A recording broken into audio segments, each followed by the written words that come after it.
सबको मेरा प्यार भरा नमस्कार। आइए कार्तिक महात्म का 31वां अध्याय पढ़ते हैं। भगवान श्री कृष्ण चंद्र जी महाराज ने कहा, पहले उज्जैन में एक महापापी और दुरात्मा धनेश्वर नामक ब्राह्मण रहता था। वह रस, चमड़ा और कंबल आदि का व्यापार करता था।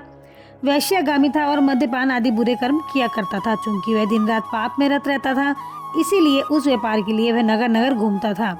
वह एक दिन माहिष्यमतीपुरी में जा पहुंचा। माहिष्यमतीपुरी चूंकि राजा माहिष ने बनाई थी, इसीलिए बस राजा के नाम पर ही विख्यात थी। नगरी के पास ही पाप नाशिनी पुण्यकारिणी भगवती नर्मदा बहती थी।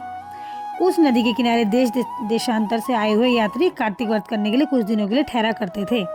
उन कार्तिक व्रत करने वाले प्राणियों को वहां ठहरा देख वह दुष्ट धनेश्वर भी इधर उधर व्यापार करता हुआ एक मास के लिए वहां ठहर गया। उसने माल को बेचता हुआ नर्मदा नदी के तट पर घूमता हुआ ब्राह्मणों को देव पूजा में अक्सर लगा हुआ देखता।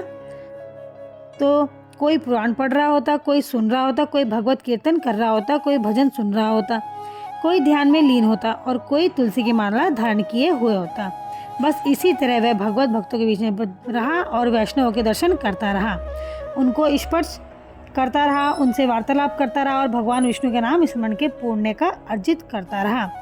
यह कार्तिक के व्रत की उद्यापन विधि तथा जागरण को भी देखता रहा। उसने पूर्णिमा को देखा कि व्रती ब्राह्मणों तथा गौओं को भोजन करवा रहे हैं और उनको दक्षिणा आदि भी दे रहे हैं। उसने नित्य प्रति भगवान शंकर की प्रसन्नता के लिए होती दीपमाला भी देखी। त्रिपुर नामक राक्षस के तीनों पुरों को भगवान शंकर ने इसी तिथि को जलाया था। इसी कारण भगवान शिव के भक्त इस तिथि को दीप उत्सव मनाते हैं। जो मनुष्य मुझमें और भगवान शंकर में अंतर मानता है, उसकी संपूर्ण क्रिया निष्फल हो जाती है। धनेश्वर वहाँ की पूजा विधि देखता रहा, इधर उधर घूमता रहा। फिर उसे एक काले सर्प ने काट लिया और भूमि पर गिर पड़ा। उसकी यह दशा देखकर वहाँ के दयालु भक्तों ने उसको चहु ओर से घेर लिया और उसके मुख पर तुलसी दल मिश्रित जल के छींटे देने लगे। और जब उसके प्राण निकले तो यम के दूत उसे बांधकर कोड़ों से मारते हुए यमपुरी ले गए। इसे देखकर चित्रगुप्त ने यम से कहा, इसने बाल्यकाल से लेकर आज तक बुरे काम ही किए हैं। इसके जीवन में पुण्य तो लेश मात्र भी नहीं है। यदि मैं पूरा 1 वर्ष आपको सुनाता रहूं तो इसके पापों की सूची समाप्त नहीं होगी। यह महापापी है, अतः इसको एक कल्प एक घोर नरक में डालना चाहिए। चित्रगुप्त की बात सुनकर यमराज ने बड़े क्रोध में भरकर उसको अपना काल नेम के समान भयंकर रूप दिखाते हुए अनुचरों को आज्ञा दी। उसने कहा, हे प्रेत सेनापतियों, इस दुष्ट मूर्ति को मुग्धरोग से मारते हुए कुंभी पाक में नरक में भेज दो। भगवान श्री कृष्ण चंद्र जी महाराज ने कहा। यह सुनकर प्रेत सेनापति ने मुग्धरों से उसका सिर तोड़ते हुए कुंभी पाक नरक में ले जाकर खोलते हुए तेल की कढ़ाई में छोड़ दिया।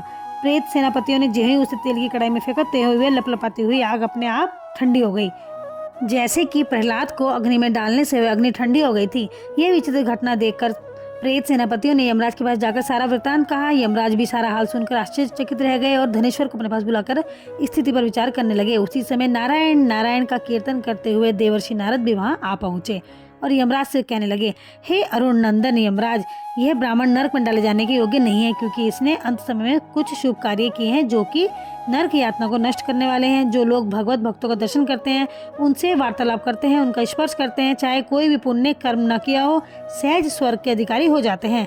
अतः धनेश्वर की पुण्य आत्माओं के संग वे स्पर्श से स्वर्ग का अधिकारी हो गया है। अतः ये पुण्य आत्मा है, इसे यक्ष योनि दो और केवल इसे पाप भोग करने का नरक दिखा दो। भगवान श्री कृष्ण चंद्र महाराज ने कहा।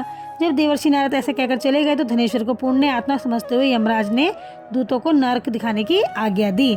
ओम नमो भगवते वासुदेवाय नमः। कहते हैं ना कि कार्तिक में अगर आपने